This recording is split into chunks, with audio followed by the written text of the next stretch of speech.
artículos originales. Bueno,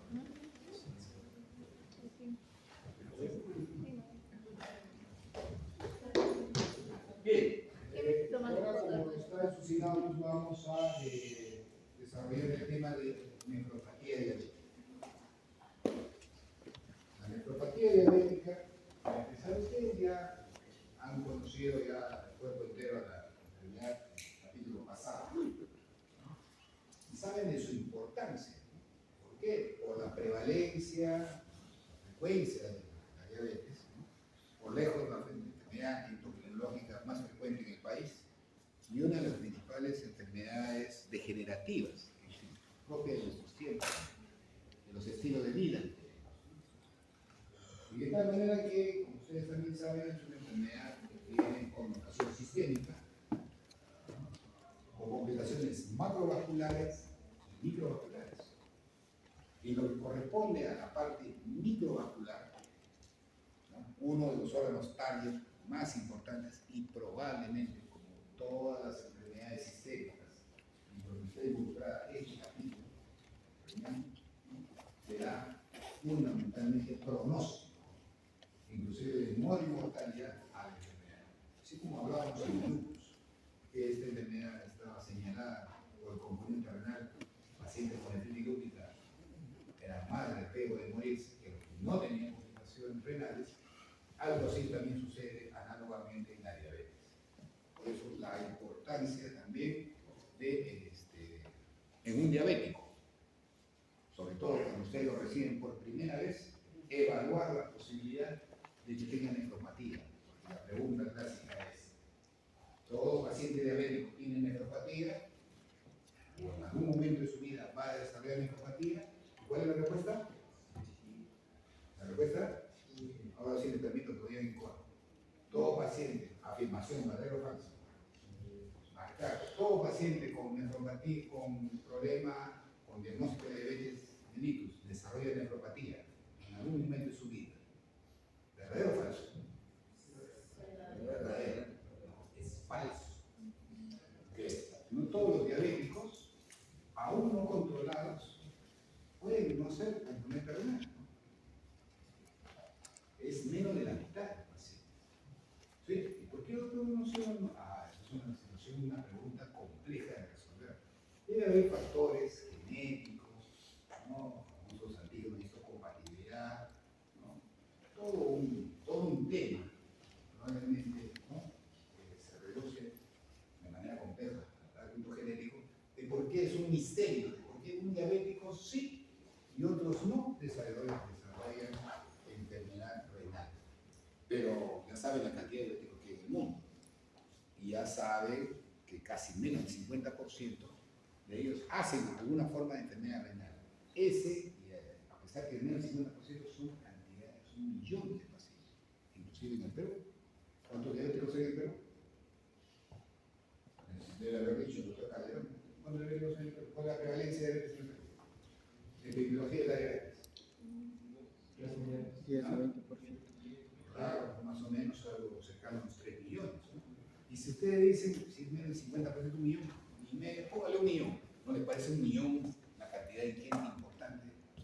Y de hecho, ese millón casi, si uno lo deja desarrollar, va a desarrollar, si no haciendo nada por los pacientes, enfermedad renal crónica. Y es por lejos la primera causa de pacientes en diálisis en el Perú y en cualquier parte del mundo. La nefrología no sería una especialidad algo rentable si no hubiera diabéticos. Gracias a los diabéticos, los doctores, los colegas de nefrología dan de educar a sus hijos. Porque si no existiera sería raro, problemas renales, sería infrecuente, no sería nada rentable. Entonces la diabetes contribuye, o sarcásticamente, cada término, en introducir este tipo de problemas mayoritarios en el renal. ¿Qué es la nefropatía diabética? Se define aquella situación clínica en donde existe una albuminuria de 30 miligramos por gramo de creatinina. Acá viene la famosa tasa ACR, ¿no? En inglés, ¿no? El rate, ¿no? El ratio de albúmina sobre creatinina. El ACR es típicamente más de 30 miligramos por gramo. Ese examen se hace rutinariamente, se hace rutinariamente. Cualquier laboratorio regularmente preparado, ustedes pueden pedir un microalbuminuria y se los hace. Y en un diabético diagnosticado, ¿no?, piden esa albuminuria y también que se caracteriza por la reducción progresiva, va acompañado generalmente la tasa de eliminación glomerular en el contexto de una diabetes de larga duración. Característica importante: una diabetes de 1 o 2 años de evolución no hace un problema de microalbuminuria.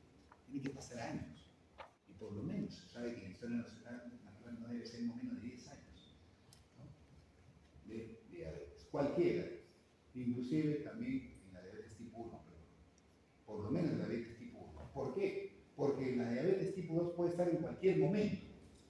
Ya les debe haber dicho, doctor Calderón, profesor Endorrino, ¿no? La diabetes es una de esas tantas epidemias silenciosas, ¿no? Un montón de gente camina por la calle, le dice que es saludable, que es tranquilo, y mucha gente, ellos no saben que son diabéticos, hasta que no le piden una glucosa. Entonces, inclusive, uno de los sagas que les mostré ayer con 6.9, uno diría, doctor, ese paciente con diabetes debe ser una diabetes de largo tiempo, maltratada, ¿no? Nada, era el debut de su diabetes, en la cetosis diabética. Uno lo sabe de ella, no sabía que era diabético y debutó. Para ver lo silencioso que es esta enfermedad, ¿no?, que puede ir a introducir. Como el tiempo es corto de diabetes tipo 1, ¿quiénes son? Niños, ¿no? Un niño de 8 años puede hacer diabetes tipo 1, el doctor tiene que ser 10 años, tiene que ser antes de que se ha fecundado su diabetes, que se vaya desarrollando, ¿no? Se asume que por lo menos en diabéticos de tipo 1, por lo menos 5 años. Y en los diabéticos tipo 2, sí, 10 años. Pero, como saben, los diabéticos tipo 2 es diabetes de adultos, ¿no? Entonces, en ellos ya se asume que por lo menos son 10 años de evolución. Y puede estar presente en el momento del diagnóstico de la diabetes tipo 2, por eso. Si diagnosticamos cetoacidosis y no lo sabía el paciente, o hiperosmolar y no lo sabía el paciente de diabetes tipo 2, ¿cómo será que es un problema renal? Asintomático en un paciente, grave. Y se asocia generalmente con retinopatía. Otro dato importante: los diabéticos, la gran parte de los pacientes diabéticos tienen alguna forma de retinopatía.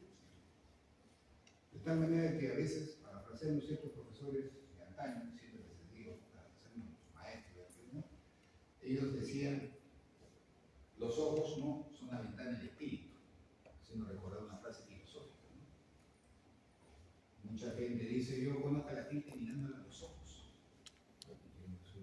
La razón es una, mirando a los ojos, si alguno radiografía, ¿qué clase de persona es? Bueno, eso trasladando un poco a la medicina, ¿no?, mirándole la pupila y a través de ella la retina, puedo ver de paso cómo está la retina. Poco probable que un paciente con retina normal tenga nefropatía diabética. Como en medicina es una ciencia no exacta, es una ciencia relativa, se puede decir en gran mayoría que no hay paciente, no habría paciente con nefropatía si no tiene retinopatía. Otra característica. Y la mayoría de los pacientes con enfermedad renal crónica, en el curso de la diabetes se cumplen estas características. Entonces, si uno voltea un poco la situación, una enfermedad renal crónica, y no me refiero a los terminales, no necesariamente, ¿no? Una enfermedad renal crónica, ya ustedes saben a partir de cuánto es la enfermedad renal crónica, una inflación menos del 60%, y a veces estos pacientes se están caminando. Ahora no puedo tomar pastilla. Y otra causa, el diabetes debe considerarse ¿cuándo? ¿Cuándo se considera esto?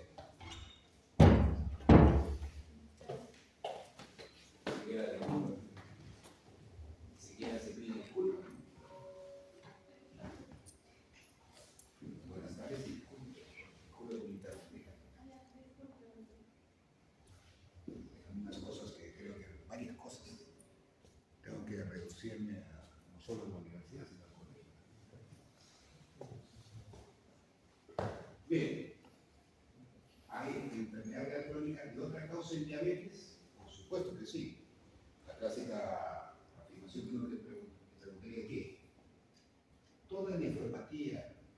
en un diabético es por nefropatía diabética, la respuesta es no. Según eso ya nos está entrenando todo, quiere decir que no. La gran parte será, pero hay un porcentaje que no lo es. Entonces, ojo, tengan cuidado, toda nefropatía cuadro renal que parezca un diabético, probablemente sea por diabetes, pero hay que ver que no lo sea. ¿Cuándo se plantea eso? Cuando hay una albuminuria o síndrome nefrótico o disminución de la filtración neuronal de rápida evolución. Por lo que acabo de decir en la parte superior, ¿no? Tiene que tomar 10 años, es lento. Pero si ustedes ven un síndrome nefrítico, ¿no? De un mes de evolución, o la creatinina que le sube en solo un mes, cuando lo tenía previamente normal, en un paciente diabético, esa es cualquier nefropatía, de cualquier etiología, menos con diabetes. Eso no es, así no funciona la nefropatía diabética. ¿No? O la albuminuria, si ustedes están viendo también. Cada 3 meses puede estar testeando, ¿no? Y la albuminuria aparece rápidamente. Un sedimento urinario activo, activo que significa cilíndricos, o hemáticos o leucocitarios, ¿no? Puede ser otra enfermedad también de naturaleza, aparición de URCA. Eso no es un sedimento urinario de un diabético. Puede ser un lúpico, una vasculitis, otra cosa. Una enfermedad renal crónica sin retinopatía, el diabético de tipo 2, ya lo estaban diciendo, ¿no? Duden del diagnóstico de una nefropatía en un paciente diabético si la retina está normal. No digo que no lo haya, pero puede haber casos, sí, pero lo más probable es que no lo sea. Entonces hay que echarse a buscar otra causa.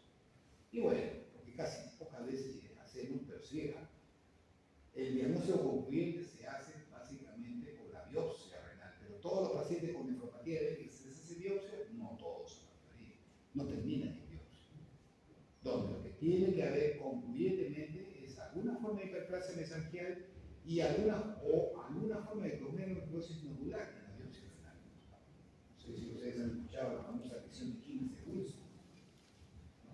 Que algunos profesores llaman la lesión patognomónica renal de diabetes. Patognomónica en medicina significa que solamente se ve en eso y no otra condición más. Y algunos profesores lo decían. Por eso vamos a verlo un poco más de detalle. Lo que se aprecia es que haya, ustedes saben, hay microalteración macrovascular y microvascular o microangiopatía a nivel glomerular en la diabetes, ¿no? Fundamentalmente en glomérulos, donde están los vasos, el ovillo de vasos, ¿no? A raíz del nacimiento de la arteria aferente, se va enroscando simplemente y después sale el eferente. Caracterizado por una albúmina de más de 30 miligramos por gramo, una microalbuminuria, ¿no? O una tasa de filtración estimada a 60 mililitros por minuto, 1.73 metros cuadrados. Y también puede verse, por lo general, acompañado de hipertensión arterial. La enfermedad renal diabética es fuertemente asociada, es un factor independiente de enfermedad cardiovascular. O sea, en la diabetes a veces no se sucede que todas las complicaciones van juntas. Problemas de nefropatía diabética, cardiopatía diabética, enfermedad vascular diabética, no se ve todo junto. A veces va uno, va otro, por separado, o uno no está, tranquilamente. Pero cuando se desarrolla nefropatía diabética, de algún grado, inclusive de microalbuminuria, la enfermedad, el riesgo de que haga enfermedad cardiovascular por secundaria, no tanto por la diabetes, sino por el problema renal, aunque sea incipiente, aumenta el riesgo 15 veces más. O sea, un paciente diabético que no tiene nefropatía tiene un riesgo como uno de hacer un infarto de miocardio, y un paciente que tiene alguna forma de nefropatía diabética puede tener un riesgo de hasta 15 veces de tener un infarto de miocardio. O sea, eso se llama factor de riesgo independiente. La diabetes ya de por sí es un factor independiente cardiovascular, pero se la agrava más si tiene enfermedad renal de alguna forma. Y a medida que se va desarrollando gravedad, ¿no?, más severa de esa enfermedad renal, más riesgo de enfermedad cardiovascular. Por eso que la mortalidad es hasta 20 a 40 veces más en un paciente con diabetes nefropatía que sin ella. Es la causa más frecuente de enfermedad renal crónica y terminal en el 90%. De 10 pacientes, ustedes se dan una vuelta, inclusive por nuestro centro de hemodiálisis, ¿no? O un centro de diálisis, cualquiera, una clínica dialítica, cualquiera. De los 10 pacientes que están dializándose, 9 son por diabetes. Y uno es por lupus, uno es por vasculitis, uno es por una neuropatía primaria. Y los 9 restantes son diabéticos, para que vean la trascendencia de la enfermedad renal crónica terminal y diabetes como causa. Acá está el porcentaje que les decía: 30% de los diabéticos tipo 1 y 25-40% de los diabetes de tipo 2 llegan a ser nefropatía. Quiere decir que ni siquiera se llega al 50%, menos o más porcentaje, de diabéticos que hacen por historia natural nefropatía. O sea, no todos. Eso es algo menos de la mitad. Pero hay que tener mucho cuidado por ese porcentaje alto, por esa cantidad importante de pacientes renales por la diabetes en esta entidad.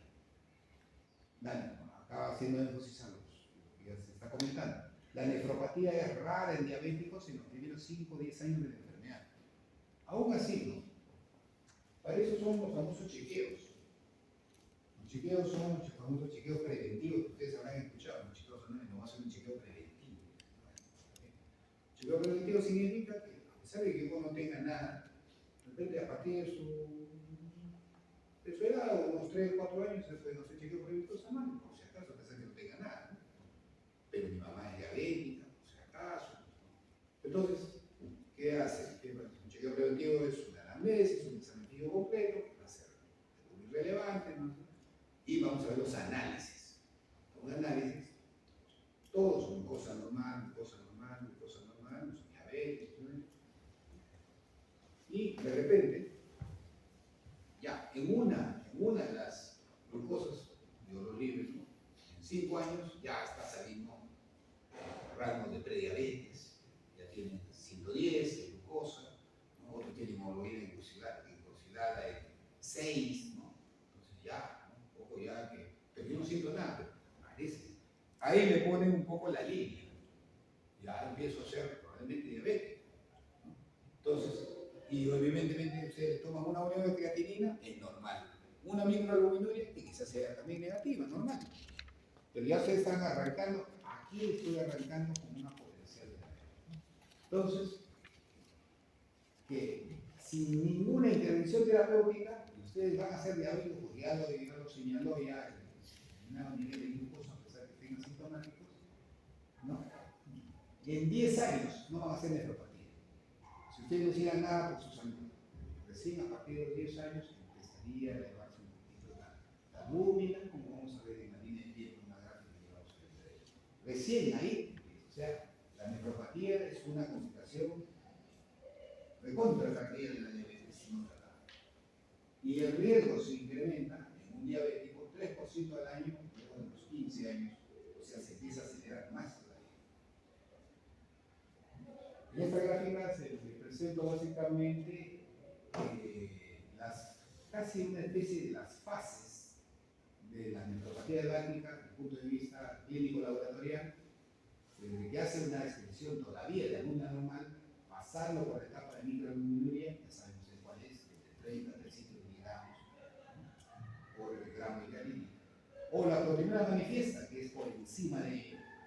Y evidentemente cuando hacen terapia de plazo renal, o sea, reuniones terminales. Esta es la relación entre nefropatía diabética y mortalidad cardiovascular.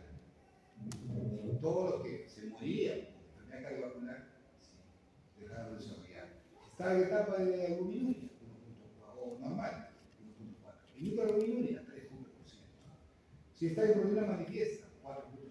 Y si estuviera en terapia de reemplazo renal, la mortalidad llega al 20%. Por esa razón, en estos grupos de pacientes diabéticos. Entonces, uno diría, bueno, ya tenemos diabetes, ¿no? Pero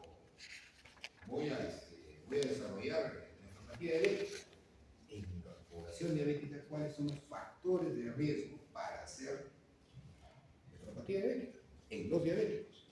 Y acá pueden ver, ¿no?, una serie de factores donde han incluido 3 variables, ¿no? La susceptibilidad, es decir, están propensos, están propensos a desarrollar enfermedad renal crónica, enfermedad renal diabética.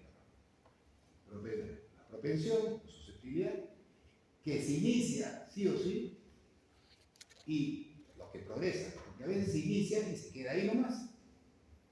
El microalbuminuria, por razones no aplicadas, se queda en microalbuminuria muchos años. Qué bueno, ¿no? Pero los que tienden a progresar a ser microalbuminuria también está la edad, de más edad, susceptible, pero no de iniciar ni menos de progresar. El género masculino también es más propenso a iniciar, a tener, no tanto iniciar, progresar. Los de la raza negra hispana, como la nuestra, a iniciar y a progresar, ¿no? Y acá, la historia familiar, como siempre, papá o mamá diabético, tengo la susceptibilidad, pero no tengo el factor de iniciar o progresar. Pero ya que tienen susceptibilidad, iniciar y progresar, los que hacen hiperglicemia y no la controlan, ¿no? Inclusive hacen una vida nada contraria a su estilo de vida que es el diabetes. La obesidad lo mismo, la hipertensión también es muy importante, ¿no? Y también la alta ingesta proteica es un factor de riesgo de progresión, y eso lo vamos a ver en el manejo de los pacientes con nefropatía diabética. Pobrecitos, no solo hay que restringirle la glucosa, sino un poco las proteínas, a pesar que uno dijera, ¿no?, hay que proteinizarse, hay que comer rica proteína, ¿no? Acá es un efecto lesivo. Y también lesiones renales agudas. Ojo, esto va para factores en donde uno podría poner en peligro un riñón.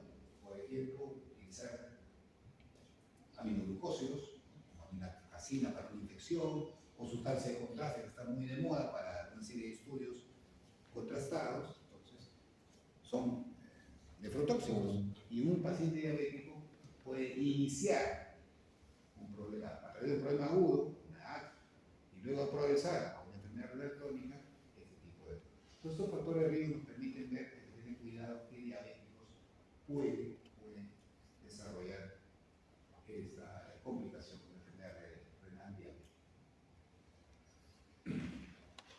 A grandes rasgos, la fisiopatología, existen diversos factores hemodinámicos, metabólicos, inflamatorios, ¿no?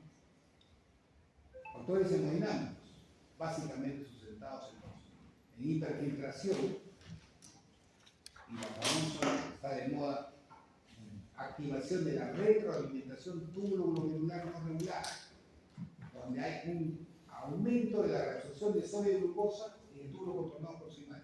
Ustedes saben muy bien por fisiología que en el túbulo contornado proximal se absorbe o reabsorbe la mayor parte del sodio y alguna buena parte de la glucosa ya filtrada. Pero en los diabéticos esto es más activado. Hay como un feedback, que es un feedback positivo, permanente, entre el glomérulo y el tubo, y una retroalimentación permanente. Eso está muy bien identificado como génesis, las grandes explicaciones de la nefropatía diabética.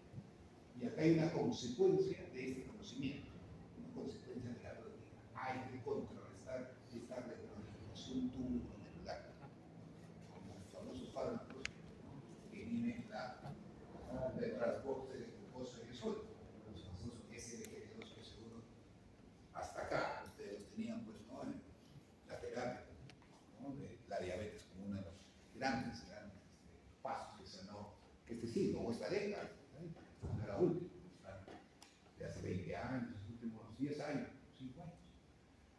Y por otro lado, un aumento de la presión intraglomerular. Se sabe muy bien que cuanto más cantidad de líquidos se filtra en el glomérulo, ocasiona un aumento de presión dentro del glomérulo y hay más estrés mecánico sobre la pared de los capilares. Eso origina, ¿no?, mayor hipercelularidad y a la larga esclerosis. Ya saben que glomerulosclerosis significa cronicidad y destrucción de capilares peritubulares. Y esto, además, va a liberar una serie de factores proinflamatorios y fibróticos que van haciendo un escenario más perjudicial al glomérulo o alrededor. Eso como parte de factores hemodinásticos. Por eso que es importante que disminuir la presión intraglomerular, que es favorecida por la disminución de la resistencia o la vasodilatación de la arteria aferente. Lo que se tiene que hacer inteligentemente es disminuir la vasodilatación de la aferente y favorecer la aferente para liberar al glomérulo de esa presión. Eso también tiene una consecuencia farmacológica. Ahí actúan fundamentalmente los antagonistas de los inhibidores ECA, los antagonistas de los bloqueadores de angiotensina 2, precisamente a nivel de esas arteriolas aferentes y eferentes, tienen como consecuencia disminuir la presión interna. Además hay factores metabólicos, la hiperglicemia, que también ustedes lo saben muy bien, activa una serie de rutas reactivas de oxígeno, factores, famosas activaciones de la sustancia de oxígeno, los radicales libres de oxígeno, que son radicales proinflamatorios, ¿no?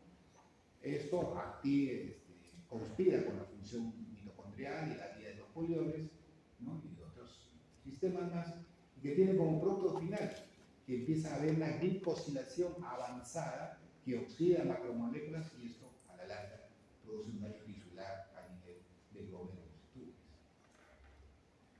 Asimismo, factores inflamatorios propiamente expresados a través de interleuquina, la 1, que es una interleuquina quimiotáctica, o sea, atrae células inflamatorias, la interleuquina 6, que se han visto que produce hipertrofia renal y lesión glomerular per se, ¿no? Y la interleuquina 18, que induce aumento de la albuminuria. O sea, hay interleuquinas más o menos específicas, nefrotóxicas, producto de la liberación de factores inflamatorios. Y con esto, además, se nota que claramente en los pacientes con nefropatía puesta en manifiesto, hay una permanente activación del sistema renina-angiotensina en los órganos, que eso a la larga conduce a una fibrosis renal y una atrofia tubular, es decir, a cambios crónicos. Esto ya saben que tiene que ser regulado, tiene que ser bloqueado a través de los inhibidores ECA o los bloqueadores de electrocitados. Y también en general lo que se hace es una autofagia desregulada. Normalmente en nuestras células sucede una especie de apoptosis, ¿no? Toda célula tiene, como un ser humano, un tiempo de vida medio y por lo tanto llega hasta determinada edad o tiempo de vida. Entonces empieza, muchos de los mecanismos de apoptosis se expresan por autofagia.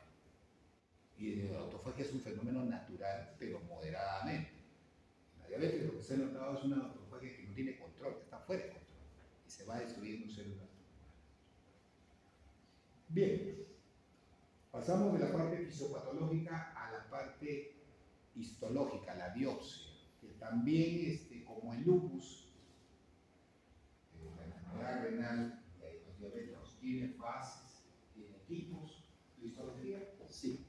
Pero no es como el lupus necesario, tenemos que hacer biopsia para ver de qué se trata el caso. Pero esto simplemente para un poco describir cómo es un poco la historia natural, ¿no?, vista en la patología de la nefropatía. Como siempre, del 1 al 4 es de lo reciente, de lo leve, a lo 4 lo más avanzado y definitivo. El 1, ¿no?, es prácticamente alteraciones mínimas, como siempre, puesta de manifiesto sobre todo por microscopía electrónica, ¿no?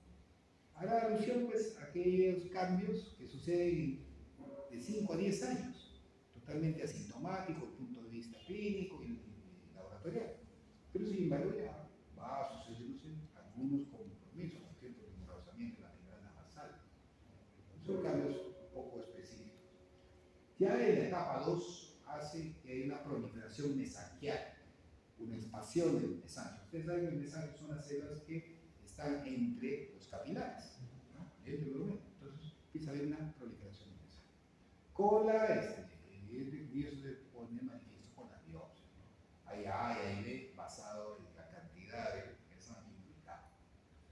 En la clase 3, en la biopsia, está lo que se conoce la glomerulosclerosis nodular, como que lo decía alusión, ¿no?, comentar sobre la enfermedad las famosas lesiones de Kinsey-Wilson, ¿no? Que se conocían como hallazgos anatomopatológicos patognomónicos de la nefropatía de Bennett. Es la fase de esclerosis por parches, por segmentos, por nódulos, como dice. ¿Por qué? Para que la siguiente fase, la 4, es la esclerosis avanzada diabética, donde ya no son nódulos, ya es todo, ya es una esclerosis de número global, más del 50% del número. Ya expresa ya enfermedad renal crónica avanzada terminal por lo general. Bien, en esta gráfica les presento, ¿no?, un poco la historia natural de la enfermedad y su correlato con los exámenes de laboratorio, ¿no? Acá en la parte inferior, el número de años de diabetes. Desde que se inicia el diagnóstico, que empieza el día 0 de su diabetes, hasta, por ejemplo, 20 años. ¿Qué sucede? A estos pacientes, ustedes, a los diabéticos, le hacen microalbuminas anuales. Parte de los chequeos son que uno se haga depistaje anual. Este año salí libre con todos mis exámenes. Parte del chequeo diabético, debe haberse realizado el doctor Calderón, o dos profesores que trataron el tema, que en los chequeos de un diabético normalmente debe incluir microalbuminuria anual, para ver en qué momento aparece. Y solo así se pudo determinar, ¿no?, cómo es la historia natural de la neuropatía diabética en diabéticos. Acá nada, 5 años nada.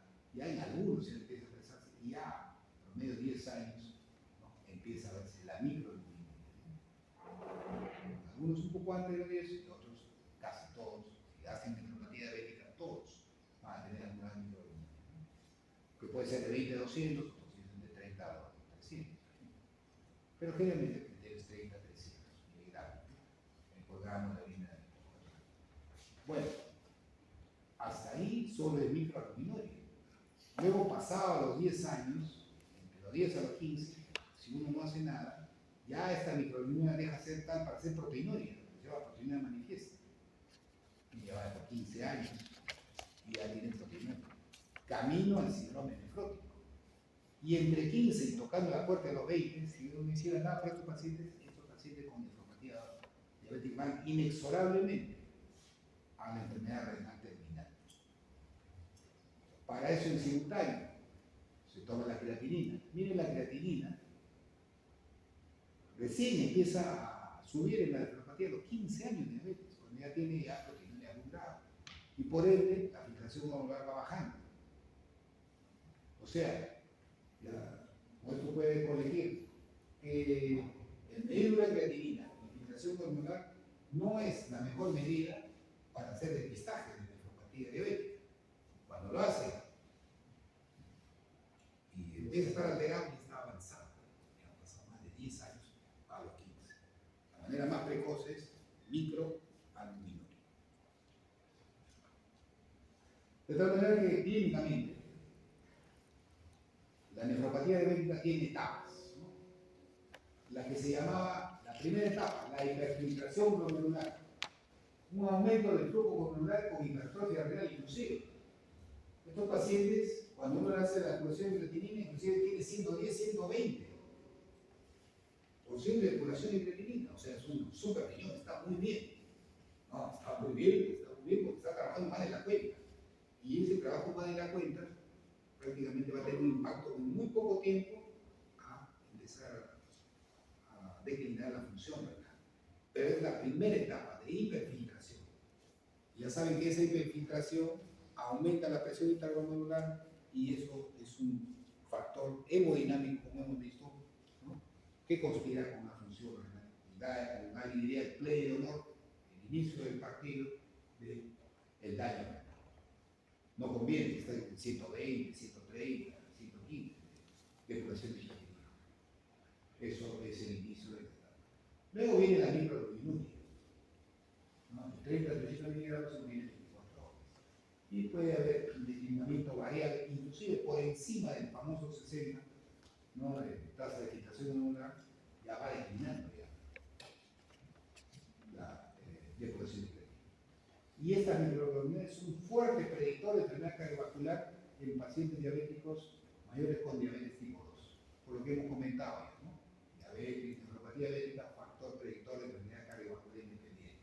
¿Cómo lo sé? A través de la microalbuminuria. Esos pacientes hay que vigilarlos cardiovascularmente permanentemente. Por este hecho, la microalbuminuria está fuertemente asociada a la retinopatía, enfermedad macular periférica y la neuropatía, complicaciones microvasculares de la diabetes.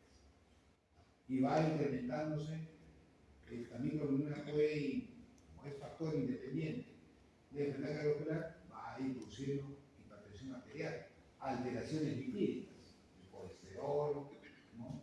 Perfil lipídico se va alterando y disfunción endotelial. De tal manera que en microalbuminuria ya es pertinente hacer intervenciones terapéuticas, incluidas farmacológicas, ¿no? Para esa microalbuminuria, y con eso ustedes están tratando preventivamente el desarrollo de complicaciones cardiovasculares, además de la complicación renal. Ya cuando hay albuminuria persistente, o algunos dicen nefropatía establecida, cuando hay más de 300 miligramos en orina en 24 horas, es una nefropatía diabética maligna. Fíjense, ese verano ya es que va a haber enfermedad renal crónica y hay que tratar de frenar eso, parar eso, con complicaciones cardiovasculares repetidas. La hipertensión y la retinopatía son la regla. Y de ahí, lo que normalmente, ¿no? Siempre se nos decía, ¿no? A medida que pasa la vida por encima de los 40 años, hay un declinamiento natural de la función renal, ¿no? 1 milímetro por milímetro al año es renalmente a partir de los 40 va disminuyendo la función renal. Eso es natural, eso es fisiológico. Si alguien tiene 100 de población de creatinina y está en los 80 años, y a partir de los 40 disminuye 40 puntos, es decir, 60 para 80 años de edad abajo, 60 milímetros por minuto, ¿no? De población de creatinina es normal. Pero doctor, hemos quedado con enfermedad renal crónica por encima por debajo de 60. Sí, eso será para promedio de gente de 30, 40, 50 años, pero para un señor de 80 años, 60 es normal. 60 es normal porque es el declinamiento natural de la vida. Pero ojo, eso es bajando 1 al año. Cuando hay esa etapa albuminuria, se baja 5 al año. O sea, ya ustedes pueden sacar cuenta, ¿no? Si tenía depuración en creatinina, por decir 80, y tiene 10 años en ese plan, ¿no? 10 por 5 es 50, réstele a los 80, a los 80 que tenía, 80 menos 50, 30. Ya depurará en 5 años, ya está en 30. 30 de depuración, o sea, casi tocando la puerta de la enfermedad renal crónica terminal. Entonces, de hecho, la albuminuria importante acelera el declinamiento de la filtración auricular.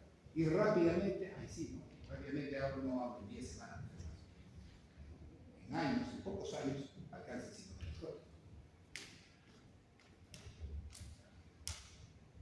Bien, diagnóstico de la nefropatía tiene que haber diabetes confirmada para empezar. Hay una nefropatía de vínculos y ya es presencia de enfermedad renal con un ACR, una tasa de filtración a una creatinina de 30 miligramos por gramos o una concentración de albúmina mayor de 20 miligramos por litros. Siempre pidan que no sea una muestra, sea 2 muestras. ¿Por qué? Porque los laboratorios pueden fallar. A veces un laboratorio, ¿no? Por más prestigioso que sea, puede, como cualquier fenómeno humano, fallar, y solo nos guiamos por un examen y ya rotulamos mal. Entonces, que sean en 2 muestras. Se repiten esas muestras, van parecidos por ahí, está confirmado el problema. Siempre, y esto es válido, siempre va para cualquier examen de cualquier enfermedad, digamos, importante, para estar asegurado. Por eso le han dicho en diabetes, ¿no? La diabetes no se diagnostica con una glicemia, con una hemoglobina glicosilada. Lo repiten de nuevo, para seguridad. Lo repiten, vale.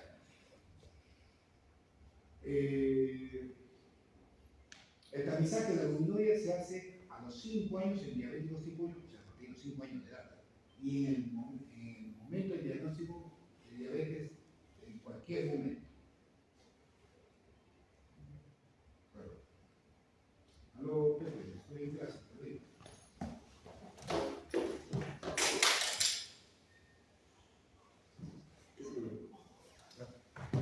Ya, ¿qué te parece que digamos unos 10 minutos?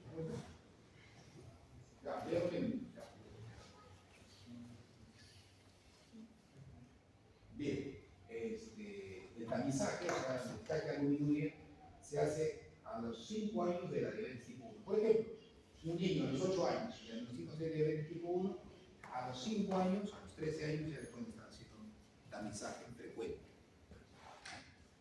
Y al diabético tipo 2, en cualquier momento que ustedes han hecho el diagnóstico de diabetes, aún asintomático, vuelvo a repetir, mejor son esos pacientes, porque esos pacientes diabéticos tipo 2 se recomiendan sin pocos síntomas, solamente con la glucosa le han encontrado 200 por 200, ¿no? Diagnóstico de diabetes, a esos les saca ese mismo momento, le hacen su tamizaje de albuminuria y de ahí van siguiéndonos anualmente. La tasa de filtración glomerular, los niveles persistentemente menores a 60 son significativos, por lo cual requiere la medición de la filtración glomerular por lo menos cada 3 meses en diabéticos. En diabéticos estamos hablando con filtración menos de 60 o depuración menos de 60. ¿Por qué? Porque esos están en camino a ser enfermedad renal crónica en cualquier momento.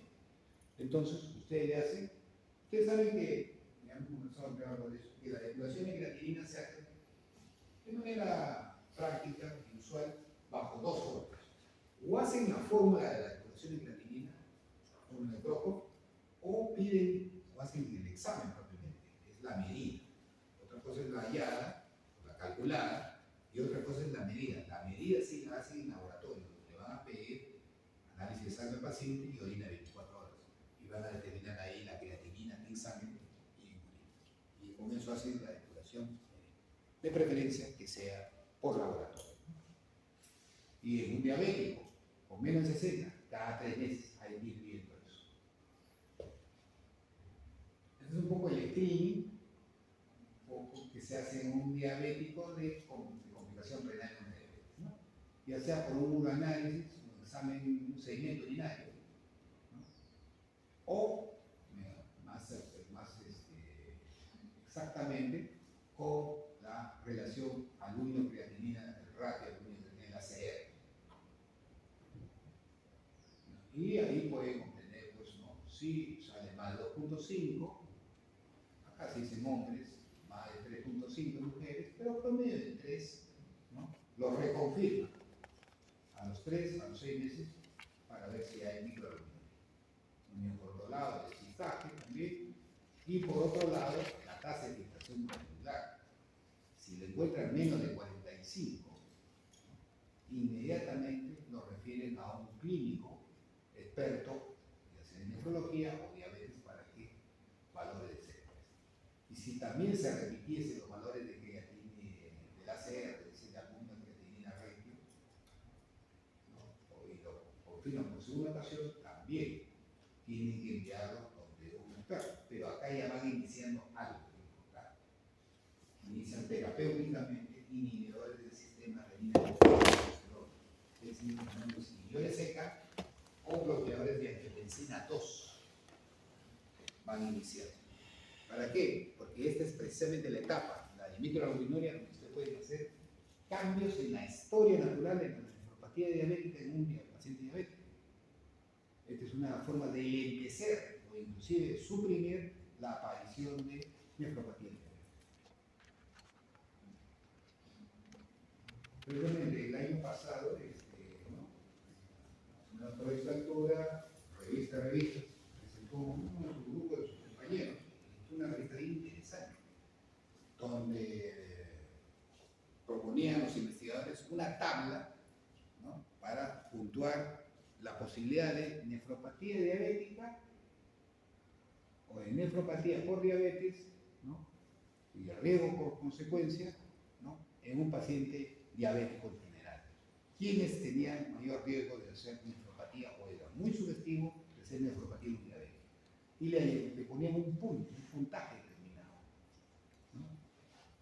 Y los factores de riesgo, retinopatía diabética, isquemia crónica de miembros inferiores, si se les aplicaba insulina o no, si tenían proteína nefrótica o no, la evolución de la diabetes, si tenían 10 años o no, si tenían sobrepeso o no, y sobre todo hematuria. Entonces, se añadía fundamentalmente en favor de plantear nefropatía diabética de un diabético o que haga riesgo de nefropatía nefropatía diabética, aquellos que tenían retinopatía, como pueden ver, el mayor porcentaje, 3.5 de agua. Si tenía isquemia de miembros inferiores, aquellos pacientes que tienen famoso pie diabético, 0.5. Y uno le daba, por ejemplo, si le aplicaba insulina, uno si tenía proteína ya nefrótica, o uno si tenía una evolución de una diabetes de más de 10 años. Y al contrario, era un factor negativo si había obesidad, y sobre todo, menos de 3.5 si había hematuria más de 10 hematíes por campo. Lo cual hacía que los pacientes, vuelvo a repetir, pacientes con nefropatía diabética que tengan hematuria, ¿no? Cilindros hemáticos, ismofimo glomerular, ¿no? Y en un paciente diabético, ¿no? Que tenga nefropatía de 1 grado, probablemente aleja el diagnóstico, porque eso va en contra, ¿no? Una glomerulopatía con hematuria, un síndrome nefrítico, por ejemplo, no es típico de una nefropatía diabética. Entonces esa nefropatía debe estar apareciendo por otra razón en ese paciente diabético. Por eso que le da un puntaje negativo al respecto. Y se encontró también que el factor obesidad, a pesar que va muy ligado a la diabetes, también es muy interesante encontrar que la obesidad es un factor que hace que pueda tener menos posibilidad de hacer nefropatía diabética. Y los otros sí, son factores positivos que le dan puntaje para elevar el riesgo de la posibilidad. Biopsia renal en diabetes. Se hace la mayor parte de los pacientes con nefropatía diabética biopsia renal. La respuesta es no. No se hace. Uno asume hasta demostrar lo contrario, literalmente, como la frase dice, ¿no? Demostrar lo contrario, que esa nefropatía en ese paciente diabético no es por diabetes. ¿Quiénes sí se hace biopsia renal? Todos los que hay dudas que esa nefropatía sea por diabetes, ¿no? Donde la prevalencia es solamente del 10%, o sea, de cada 10 pacientes diabéticos que hacen nefropatía, 9 son por nefropatía diabética y uno solo no lo es. ¿Quiénes se hace biopsia? Aquellos diabéticos de corta duración, que ya hemos dicho, los que tienen sospecha de enfermedad autoinmune, pues un diabético tiene todo el derecho a tener dolores articulares, fiebre, no, es otra cosa, una vasculitis, un rash. La que usted le hace en fondo de ojo pasa por el oftalmólogo y dice que no es retinopatía, o es poco o es nada. También, y tiene nefropatía, ese es el señor. El que en un sedimento urinario cualquiera, como se hace en la evaluación de los pacientes diabéticos, encuentra cilindros hemáticos. Y aquellos que tienen historia familiar de enfermedad renal no diabética. Claro, a veces hay pacientes familiares, papá, mamá o hermanos que están dializando. ¿Es diabético? No, no es diabético. Si el hermano se está dializando el hermano, se está dializando el primo. No, eso debe ser por otra enfermedad renal heredo familiar que no sea diabetes. ¿Que puede estar produciendo diabetes? Por supuesto que sí. Y yo la tendré como diabético, ese para desentrañar el misterio habrá que hacer biopsia renal. Entonces son todas las condiciones que está indicado biopsia renal. Y de esos pacientes, de ese 1 paciente, o de 100 pacientes, 10 pacientes que nacen con nefropatía diabética, esos 100% de diabéticos, 10 no hacen nefropatía. ¿Cuál era la causa más frecuente? Bueno, hay una lista de causas, que por lejos la más clara es la nefropatía IgA. Las glomerulopatías son el 52%, pero de ella particularmente destaca la IgA y después viene el resto con números variables, que son causas de nefropatía no diabética en un paciente diabético.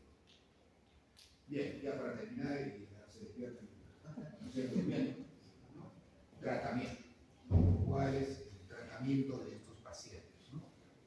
Bien, el tratamiento en la diabetes, en la nefropatía diabética, sigue mucho los lineamientos de la enfermedad renal crónica, ¿no? Y casi es la base y los mejores estudios de enfermedad renal crónica se han hecho basados en la diabetes, especialmente por la frecuencia.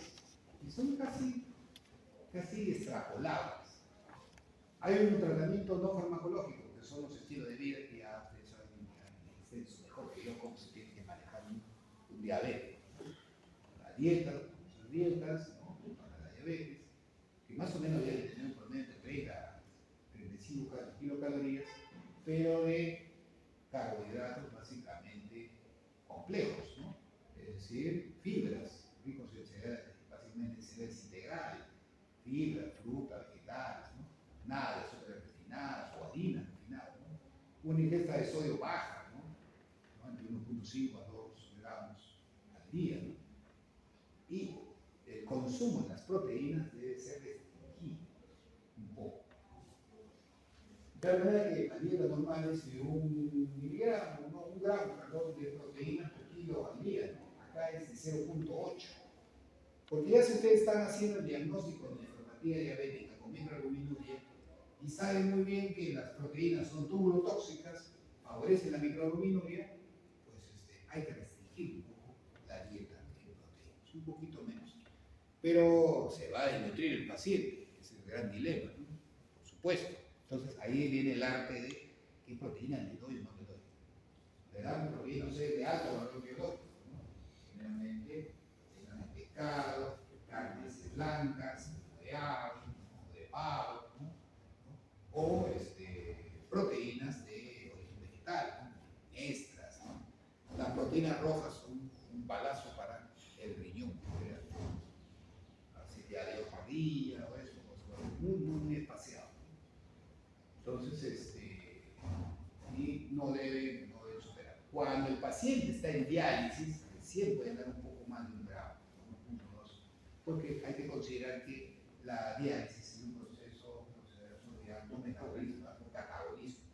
Entonces, nutre el paciente, sí hay que darle un poquito más de la cuenta cuando está ya en diálisis. La actividad física ha demostrado sus efectos favorables en la fisiología, ¿no? Modula bien la inflamación, activa bien el sistema renina-angiotensina-aldosterona, menos estrés oxidativo. Entonces, la actividad física, nada de tabaco, ya saben, y el control del peso también es importante, ¿no? La obesidad, ¿no? Ocasiona cambios en la estructura y la fisiología renal, ¿no? Hay glomerulomegalia, los glómerulos, así como uno se empieza a ganar peso, se vuelve gordito, el glomérulo también se vuelve gordito. Hay expresión, hay reproducciones de sangre, esclerosis y anomalias de podocitos, y puede llegar a la glomerulosclerosis también focal segmentaria. Recuerden cuando hablamos, ¿no? De glomerulopatías y glomerulosis focal segmentaria, había una población que eran obesos, ¿no? 4 pelos. El otro tema es el control de la presión arterial, donde ya hemos dicho, ¿no? Que cada rato lo podemos repetir, el bloqueo del sistema renina, angiotensina, aldosterona es esencial para el manejo de enfermedad renal diabética, ¿no? Bloquearlo, ¿no? En la enfermedad renal diabética es un factor independiente que ejerce un efecto sobre la presión arterial, ¿no? ¿Cuál es el beneficio? Al ustedes utilizar, al bloquear el sistema renina-angiotensina, aldosterona, están bajando la presión intraglomerular, una de las estrellas de la alteración de los factores hemodinámicos que producen la nefropatía diabética. Entonces, eso va a conducir a que se va a mejorar la filtración, ¿no? Y va a haber menos albuminuria. Entonces, hay un efecto del síndrome. Además que hay que recordar que el sistema renina-angiotensina aldosterona favorece a la hiperplasia mesangial. Es un medicamento, es una sustancia que actúa sobre el DNA de las células, en este caso del mesangio. Entonces, bloquearlo inhibe su proliferación. Debido a la reducción de albuminuria se asocia una progresión más lenta de la enfermedad renal diabética y mejores resultados cardiovasculares. Entonces, eso lo va a ver. El objetivo es mejorar esa microalbuminuria si es posible normalizada. Entonces, estos inhibidores del sistema renina-angiotensina además mejora el estrés oxidativo, la inflamación, mitosis y fibrosis producida por la angiotensina. Este estudio, que también lo habrán escuchado en el anterior capítulo, el famoso UKPDS, ¿no? El estudio, ¿no? De las complicaciones, el estudio de las complicaciones prospectivas de la diabetes, evidenció una disminución del riesgo de aparición de complicaciones microvasculares cuando esos pacientes se se le regulaba la presión, menos de 150 sobre 80, ¿no? En comparación a algunos pacientes que tenían 180. Se encontró que por cada aumento de 10 milímetros de mercurio de presión arterial había un incremento en el 15% de riesgo de enfermedad renal crónica en el grado 3. O sea, controlar la presión, si están hipertensos, también es importante impacto sobre evitar el progreso de enfermedad renal. De tal manera que el tratamiento de elección para esta situación son los inhibidores de enzima de convertidores de angiotensina o bloqueadores de los receptores de angiotensina, ¿no? Los ARA2.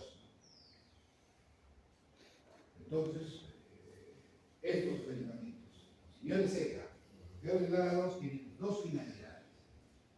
Mejorar la presión arterial, pero independiente de la presión arterial, si son pacientes normotensos, hay que dar esto para inhibir en los pacientes con diabetes y nefropatía en marcha, inhibir la microalbuminuria.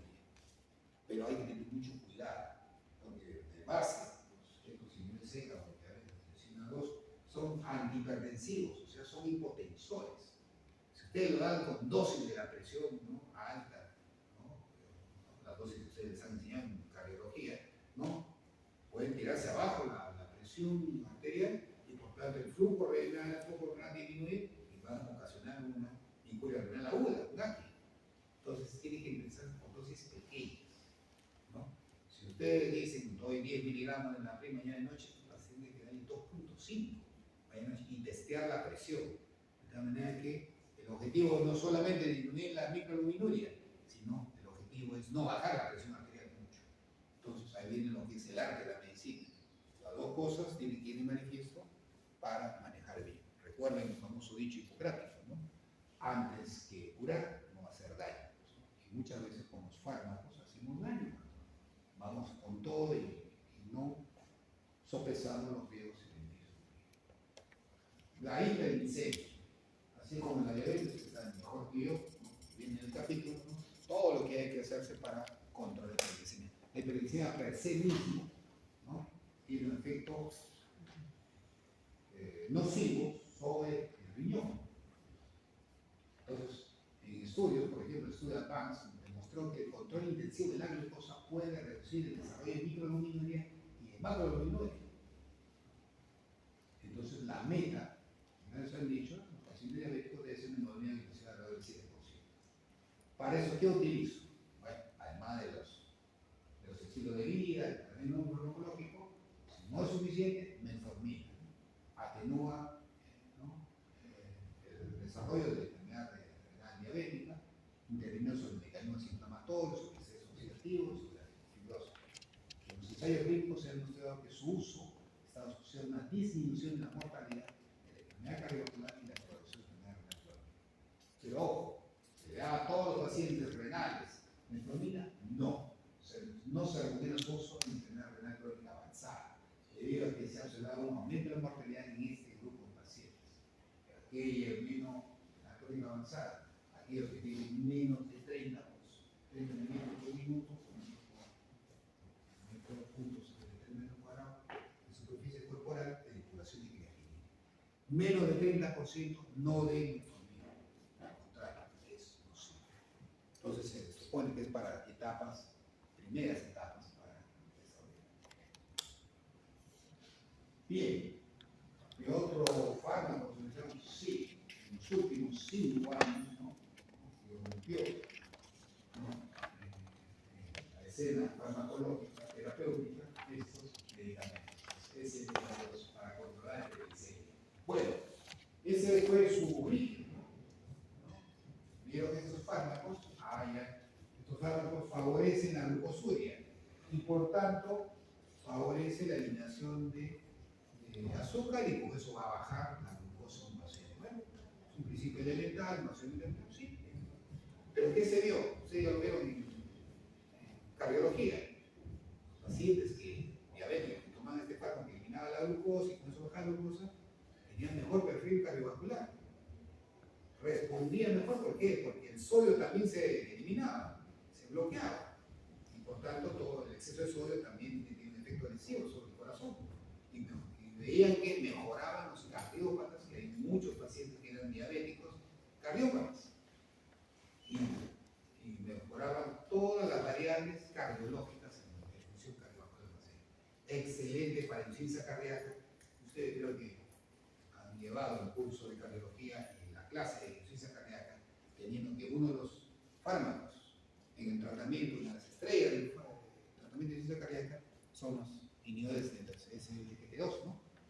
Bueno, asimismo también tuvo un impacto importante en nefrología, en la parte renal. Al prevenir la reabsorción de glucosa filtrada en tubo contorneado visual, ¿no?, el cual desencadenaba la glucosuria, al disminuir la glicemia, también se encontraba que esta difusión del sodio en la mácula densa del tubo contorneado visual, que activaba la retroalimentación tubulo-glomerular, produciendo vasoconstricción de la arteria perenne, y con eso una disminución de la presión glomerular. Adaptó aquí, ese era un poco el mecanismo de acción de este grupo de fármacos. Entonces, por eso era pertinente hablar, ¿no?, en la fisiopatología, ¿no?, la retroalimentación túbulo-glomerular era parte de la génesis de la nefropatía diabética. Bloqueando esta retroalimentación, se tenía un efecto nefrológico y esos medicamentos actúan. Por eso que ahora se le llama nefroprotectores. ¿Por qué? Porque antes de llegar a la enfermedad renal crónica, pero el paciente que estaba desarrollando alguna forma de compromiso renal, los protegía y los liberaba. Con eso tiene un impacto directo sobre la enfermedad cardiovascular, ¿no?, en pacientes diabéticos, y por tanto esa famosa asociación enfermedad renal y complicaciones cardiovasculares también disminuida independiente del efecto publicitario. Y de ahí surgieron varios estudios, Credence, para dar uno sobre el de la canaglifosina, demostró que había una disminución en el deterioro de la filtración glomerular y por ende la mortalidad de enfermedad renal crónica, ¿no?, en diabetes tipo 2, con mejorías en los resultados sobre los desenlaces. Los mismos estudios con dapaglifosina, otro de los representantes, se le conocen glifosinas, ¿no?, o inhibidores de SGLT2, ¿no? La que más manejamos, la más popular en el Perú, es la dapaglifosina, ¿no?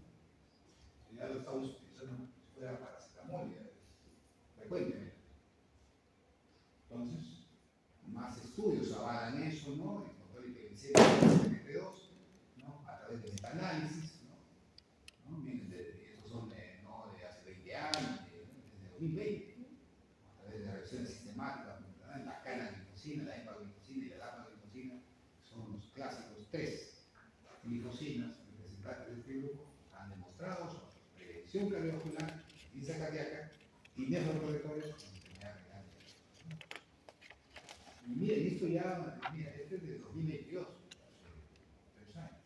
Ya esto va modificándose. Miren cómo mejorar los estudios. Por eso la importancia de la revista de revistas. Ustedes ya tienen alumnos, y están viendo ya no libros casi.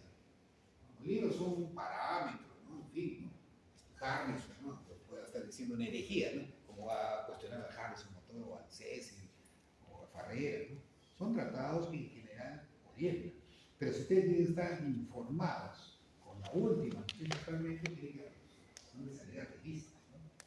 Y esto publica en la revista. Hay revistas del 2024, me olvidé de contar, ¿no?, 25, que, bueno, había un cierto temor por las glifosinas a proscribirlas. Proscribir significa evitar su identificación cuando tenían depuración menos del 25%. Se dice ahora que pueden ser dadas con toda seguridad prácticamente en cualquier paciente con enfermedad renal, independiente de su gravedad. Se puede dar las glifosinas en un paciente que está en diálisis o que está prediálisis, pero está en depuración 10%, puede dar con seguridad. Otro grupo de fármacos que también es súper conocido por ustedes son los agonistas del receptor de péptido similar al glucagón, los GLP-1, los agonistas de GLP-1, ¿no? Bajo el principio que, ¿no?, las hormonas incretinas normalmente existen, ¿no?, luz intestinal, ¿no?, estimulan la secreción de insulina al bocado que uno está ingiriendo en su momento, pasa el tubo digestivo, lo reconoce el enterocito, ya está produciendo estas sustancias incretinas, estimulan la secreción de insulina para, con respuesta a los alimentos, y sus se ha encontrado también en estudios que los resultados a nivel renal, el uso de estos medicamentos reduce también un 17%, ¿no? El porcentaje de macroalbuminuria en un metaanálisis. O sea, revierte, ¿no?, la albuminuria, cualquiera sea el nivel, utilizando estos fármacos. Actualmente se recomienda que se usen en diabetes tipo 2, ¿no? Que eso le debe hablar mañana, tarde y noche, ¿no? Son las estrellas hoy por hoy del manejo de diabetes, ¿no? Y obviamente también están tomando protagonismo en la obesidad, ¿no? El paciente diabético tipo 2 que no consiga las metas con control glicémico persista, con albuminuria pese al manejo de timidalina, que siempre se hace con metformina y SDG2, ahí en su lugar. Y también a nivel renal. Finalmente, los antagonistas de los receptores de mineralocorticoides no esteroides.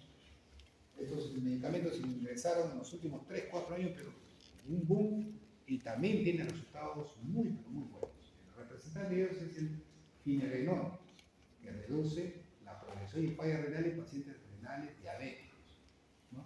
Bajo el principio de que hay que antagonizar a la aldosterona. Y usted sabe que la aldosterona es el paso final, el sistema, renina, leucemina, aldosterona. Hay que antagonizar la aldosterona y lo hace muy bien. Y esto está respaldado por algunos estudios, ponen nombres de impactantes, que son acrónimos, ¿no? Fidelity, ¿no? Finerenol en enfermedad renal crónica en diabéticos, Fidelity, bueno, todos estos están respaldados por estudios últimos de 2022, ¿no? De tal manera, ya para terminar, que se habla que, así como en la diabetes, ¿no?, particularmente en este efecto, que la enfermedad renal diabética, también se habla mucho de la insuficiencia cardíaca, de los 4 fantásticos, ¿no? La era de los 4 pilares, algunos le llaman los 4 fantásticos, por ponerle pues un apelativo a qué, a estos 4 medicamentos, ¿no? Que prácticamente son los que, y esto es lo mismo para la enfermedad renal crónica, que gobernarán el arsenal terapéutico de los mismos, ¿no? Acá básicamente los inhibidores del sistema renina-angiotensina-aldosterona, los inhibidores del SGLT2, contraportador de sodio y glucosa, ¿no? Los agonistas de los GLP-1 y el último que hemos tratado, los antagonistas de los receptores mineralocorticoides.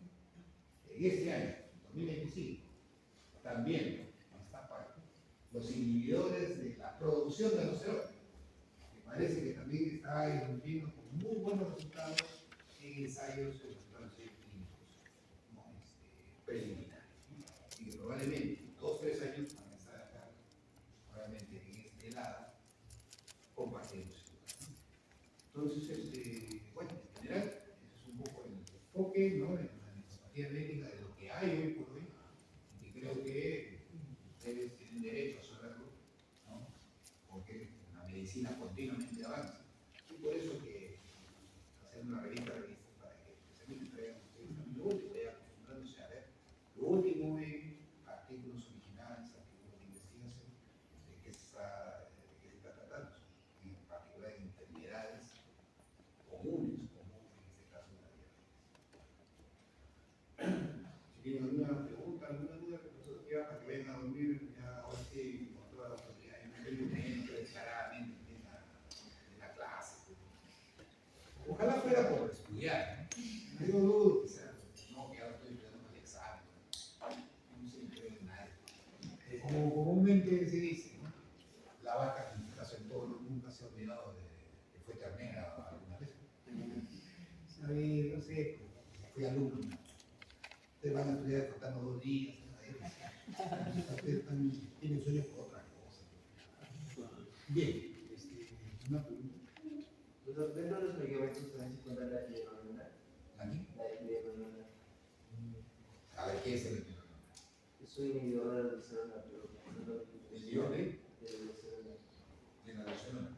Sí, a ese se le llama, pues, inhibidores en la síntesis. Inclusive está la espironolactona. La espironolactona ya la pueden incluir.